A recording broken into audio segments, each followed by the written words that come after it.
That's my challenge to you. Think for yourself. Do you feel some way about something and you have a conviction about it and you can defend it? Then do that. If you can't, then allow some time to go by and allow yourself to process those thoughts, to process those feelings. Yeah, because for me, I realized that after I processed those feelings and those thoughts, they weren't exactly what I've thought, what I believed. They're just a deep, deep feeling, and I wanted to do something with it. Like being broke, you know? Like being broke is a reality. It's like a feeling though. It's a moment. Like it's not an everyday thing. It's not like this set thing. You can change your circumstances. But if you're like sort of focused or stuck in that place, you're going to emotionally think that this is forever, and you're going to come up with ideas and beliefs and practices and everything that sort of support and reinforce the feeling you feel. And let me tell you that when I started to take those feelings and then see what I could do with them to change my situation, it changed everything. My ability to connect with people, to network with people, to get better jobs, to get better resources, better opportunities, all really started to evolve and grow because I did more than just feel. I did more than just think like, man, I'm so broke right now. I don't know what I'm gonna do. Where am I gonna eat? And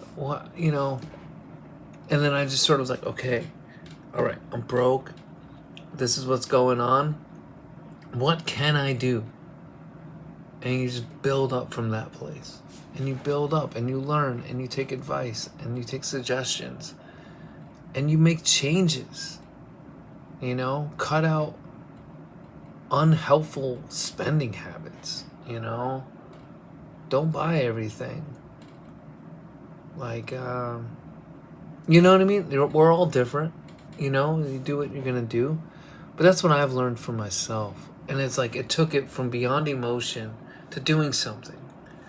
And that was actually one of the books I'm reading for classes about. It's called The Switch by Dan Heath, I think. And it talks about, I'm in the third part now. It's called like Shaping the Path. But the first part was like the rider, and the second part was like the elephant. And so the rider is seemingly, it seems to me, like it's the person who comes up with the idea, someone that gets the facts, does the research, and it's sort of like, this is what we need to do, right? The elephant is like the people who are involved, who provide the feeling and the energy and the like, the engine behind taking the facts, taking the research from the writer and putting it into motion and turning it into a material reality, like a real product of what the writer was thinking. And one of the things that Dan Heath talks about and the other writers in the book is that in order for this sort of transition to happen, there has to be a feeling component. You have to help the elephant or the people who are like the engine behind it materializing. You have to help them feel how what they're doing and how they're being a part of it is going to like affect great change, big change. So it's like hard situation, and then take that hard situation and be like, this is what we could do.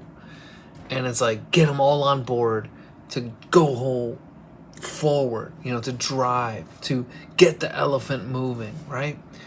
And so ultimately that's what I'm saying is that, you could have an emotional place in your head,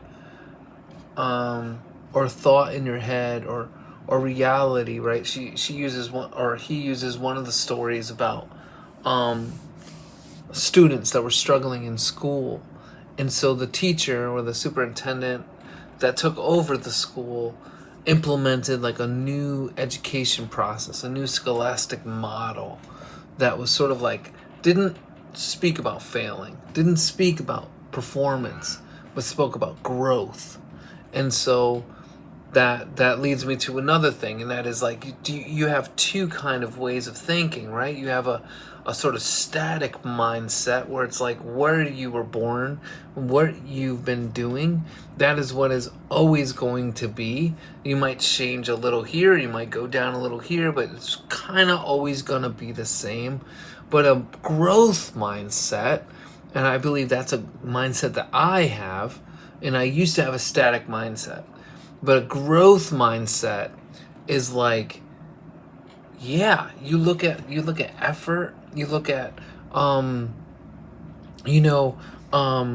this one teacher graded on like pass, yes, no, not yet, right? And so like if a student didn't get the questions right and stuff, they would say like no, and then the ultimate grade would be not yet, right? So not able to advance, but not putting into their mind a failure, putting into their mind like there's more room to grow. And so the students began to continually grow. And as they continued to grow, they began to have results that were far better than previous years of results. And so anyway, that's what I wanted to share with you.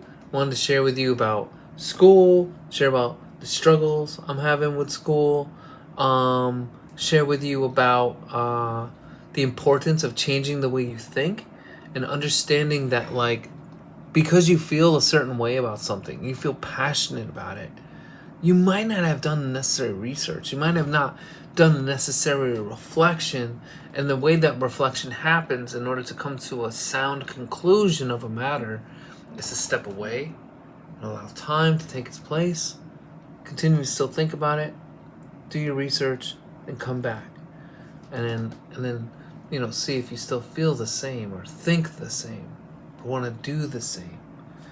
And then I followed that up with understanding the difference between a rider and an elephant. And so it's like, if you want to make necessary changes in your life, you need to take the information, add emotion to it, and that transitions like information to emotion to transition in your life. So thank you so much for watching. Thank you so much for listening to Who Dares Wins, and I'll see you next time. Take care.